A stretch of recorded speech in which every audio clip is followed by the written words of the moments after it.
ಈ ಒಂದು ಬೃಹತ್ ಪ್ರತಿಭಟನಾ ಕಾರ್ಯಕ್ರಮ ಕೇಂದ್ರ ಸರ್ಕಾರದ ಜನವಿರೋಧಿ ನೀತಿ ಮತ್ತು ಇತ್ತೀಚೆಗೆ ಏನು ಗ್ಯಾಸ್ ಸಿಲಿಂಡರ್ಗೆ 50 ರೂಪಾಯಿ ಪೆಟ್ರೋಲ್ ಮತ್ತು ಡೀಸೆಲ್ ರೇಟ್ಸ್ಗೆ ಹೆಚ್ಚಳವನ್ನು ಮಾಡಿದ್ದಾರೆ. ಈ ಒಂದು ಕಾರ್ಯಕ್ರಮದಲ್ಲಿ ವೇದಿಕೆ ಮೇಲೆ ಆಸಿದಂಥ ನಮ್ಮ ಜನಪ್ರಿಯ ಮುಖ್ಯಮಂತ್ರಿಗಳಾದಂಥ ಸನ್ಮಾನ್ಯ ಸಿದ್ದರಾಮಯ್ಯ ಸಾಹೇಬ್ರೆ, ಕೆಪಿಸಿಸಿ ಅಧ್ಯಕ್ಷರು, ಉಪಮುಖ್ಯಮಂತ್ರಿಗಳಾದಂಥ ಸನ್ಮಾನ್ಯ ಶ್ರೀ ಡಿ.ಕೆ. ಶಿವಕುಮಾರ್ ಅವರೇ, ಎಲ್ಲ ನನ್ನ ಸಂಪುಟ ಸಹೋದ್ಯೋಗಿಗಳೇ, ಶಾಸಕ ಮಿತ್ರರೇ, ಎಲ್ಲ ಕಾಂಗ್ರೆಸ್ ಪಕ್ಷದ ನಾಯಕರುಗಳೇ, ವಿಧಾನ ಪರಿಷತ್ತಿನ ಸದಸ್ಯರೇ, ಕೆಪಿಸಿಸಿಯ ಪದಾಧಿಕಾರಿಗಳೇ ಸೇರಿದಂತೆ ಎಲ್ಲ ನನ್ನ ಆತ್ಮೀಯ ಕಾಂಗ್ರೆಸ್ ಪಕ್ಷದ ಕಾರ್ಯಕರ್ತರೇ, ಹಿರಿಯರೇ, ಸಹೋದರ ಸಹೋದರಿಯರು, ತಮ್ಗೆ ಗೊತ್ತಿದೆ ಕೇಂದ್ರದಲ್ಲಿ 2014ಕ್ಕಿಂತ ಮುಂಚೆ 10 ವರ್ಷ UPA ಸರ್ಕಾರ ಇದ್ದಾಗ, ಉದಾಹರಣೆಗಾಗಿ ನಾವು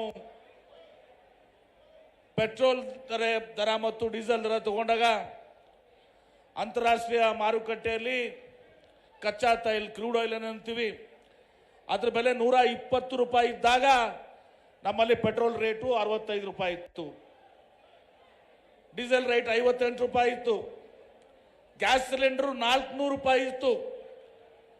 ತದನಂತರ ಎಲ್ಲ ಪದಾರ್ಥಗಳು, ಆಹಾರ ಪದಾರ್ಥಗಳು, ಉಣ್ಣುವ ಎಣ್ಣೆ ಹಿಡ್ಕೊಂಡು ಎಲ್ಲವೂ ಕೂಡ ಕಡಿಮೆ ಆಗಿತ್ತು. ಏನು 2014ರಲ್ಲಿ ನರೇಂದ್ರ ಮೋದಿಯವರ ನೇತೃತ್ವದಲ್ಲಿ ಬಿಜೆಪಿ ಸರ್ಕಾರ ಬಂತು. ಬಿಜೆಪಿ ಸರ್ಕಾರ ಬಂದ ಮೇಲೆ ಅಂತಾರಾಷ್ಟ್ರೀಯ ಮಾರುಕಟ್ಟೆಯಲ್ಲಿ ಇವತ್ತು ಕಚ್ಚಾ ತೈಲ ಬೆಲೆ, ಕ್ರೂಡ್ ಆಯಿಲ್ ಬೆಲೆ 80-90 ಆದಾಗೂ ಕೂಡ 65 ರೂಪಾಯಿ ಇದ್ದ ಪೆಟ್ರೋಲನ್ನು 100 ರೂಪಾಯಿಗೆ ಏರಿಸಿದ್ರು. 58 ರೂಪಾಯಿ ಇದ್ದಂಥ ಡೀಸೆಲನ್ನು ಇವತ್ತು 90 ರೂಪಾಯಿಗೆ ಏರಿಸಿದ್ರು. ಗ್ಯಾಸ್ ಸಿಲಿಂಡರ್ ಬಗ್ಗೆ ಹೇಳಲಿಕ್ಕೆ ಸಾಧ್ಯ ಇಲ್ಲ. ಗ್ಯಾಸ್ ಸಿಲಿಂಡರ್ 400 ರೂಪಾಯಿ ಇದ್ದದ್ದು 1100 ಮಟ್ಟ. 400 ರೂಪಾಯಿ ಇದ್ದ ಗ್ಯಾಸ್ ಸಿಲಿಂಡರ್ 1100. ಅಡಿಗೆ ಎಣ್ಣೆ 50 ರೂಪಾಯಿ ಇದ್ದದ್ದು 160. ಸ್ಟೀಲು, ಸಿಮೆಂಟು ಪ್ರತಿಯೊಂದನ್ನ ಇವತ್ತು ಹೆಚ್ಚಿಗೆ ಮಾಡಿದ್ರು. ಮತ್ತೆ ಹೇಳ್ತಿದ್ರು ಅಚ್ಚೇ ದಿನ ಆಯಂಗೆ ಅಂತೇಳಿ, ಒಳ್ಳೆ ದಿನಗಳು ಬರ್ತವೆ ಅಂತೇಳಿ ಇವರು 2014ರಲ್ಲಿ ಅಧಿಕಾರಕ್ಕೆ ಬಂದಂಥವ್ರು. ಇವತ್ತು ತಮ್ಗೆ ಗೊತ್ತಿದೆ, ಇವತ್ತು ಪೆಟ್ರೋಲ್ ರೇಟ್ ಆಗಲಿ, ಡೀಸೆಲ್ ರೇಟ್ ಆಗಲಿ, ಈ ಎಲ್ಲವೂ ಕೂಡ ಅಂತಾರಾಷ್ಟ್ರೀಯ ಮಾರುಕಟ್ಟೆಯಲ್ಲಿ ಇವತ್ತೇನು ನಮ್ಮ ಕ್ರೂಡ್ ಆಯಿಲ್ ಬೆಲೆ ಇದೆ, ಕಚ್ಚಾ ತೈಲ ಬೆಲೆ ಇದೆ, ಅದು ಕಡಿಮೆ ಆದಾಗ ನಮ್ಮ ಪೆಟ್ರೋಲ್ ರೇಟು, ಡೀಸೆಲ್ ರೇಟ್ ಕಡಿಮೆ ಆಗಬೇಕು. ಅದು ಹೆಚ್ಚಿಗೆ ಆದಾಗ ಹೆಚ್ಚಿಗೆ ಆಗಬೇಕು. ಇವತ್ತು ಲಕ್ಷಾಂತರ ಕೋಟಿ ರೂಪಾಯಿಗಳನ್ನ ಇವತ್ತು ಜನರಿಗೆ, ಅದನ್ನ ಗ್ರಾಹಕರಿಗೆ, ಜನತೆಗೆ ಅದನ್ನ ವರ್ಗಾವಣೆ ಮಾಡಬೇಕಾಗಿತ್ತು ಕಡಿಮೆ ಆದಾಗ. ಅದು ಯಾವುದನ್ನು ಕೂಡ ಮಾಡಲಿಲ್ಲ. ಮತ್ತೆ ಇವರು ಹೇಳ್ತಾರೆ ಅಚ್ಚೇ ದಿನ ಹೆಂಗೆ ಅಂತೇಳಿ. ನೆರೆಯ ದೇಶಗಳೇನಿದಾವೆ, ಭಾರತ ದೇಶದ ಸುತ್ತಮುತ್ತಲು ಶ್ರೀಲಂಕಾ, ಬರ್ಮಾ, ಪಾಕಿಸ್ತಾನ, ಬಾಂಗ್ಲಾದೇಶ, ಈ ಎಲ್ಲ ದೇಶಗಳಲ್ಲಿ ಇವತ್ತು ದಿವಸ ಪೆಟ್ರೋಲ್ ರೇಟ್ ಮತ್ತು ಡೀಸೆಲ್ ರೇಟ್ ಕಡಿಮೆ ಇದೆ. ಈಗ ಮತ್ತೆ ಇವತ್ತು ದಿವಸ ಕೇಂದ್ರ ಸರ್ಕಾರ ಈ ಗ್ಯಾಸ್ ಸಿಲಿಂಡರ್ ಮೇಲೆ 50 ರೂಪಾಯಿಯನ್ನು ಜಾಸ್ತಿ ಮಾಡಿದ್ದಾರೆ. ಪೆಟ್ರೋಲ್ ರೇಟ್ ಮೇಲೆ, ಡೀಸೆಲ್ ರೇಟ್ ಮೇಲೆ ಹೆಚ್ಚಿಗೆ ಮಾಡಿದ್ದಾರೆ. ಮತ್ತೆ ಇವತ್ತು ಒಂದು ಹೋರಾಟವನ್ನು ಪ್ರಾರಂಭ ಮಾಡಿದ್ದಾರೆ. ರಾಜ್ಯ ಸರ್ಕಾರ 10 kg ಅಕ್ಕಿ ಹೋಗ್ತದೆ. ಇವತ್ತು ಯುವ ನಿಧಿ ಕಾರ್ಯಕ್ರಮ, ಉಚಿತವಾಗಿ ಬಸ್ ಪ್ರಯಾಣ, ಇದೆಲ್ಲವೂ ಕೂಡ ನಾವು ಜನರ ಒಳ್ಳೆಯದಕ್ಕಾಗಿ ಮಾಡಿದ್ದೀವಿ.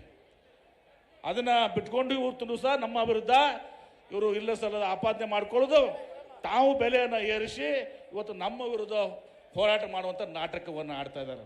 ಬಹುಶಃ ಇದು ಜನರಿಗೆ ಅರ್ಥ ಆಗಬೇಕು.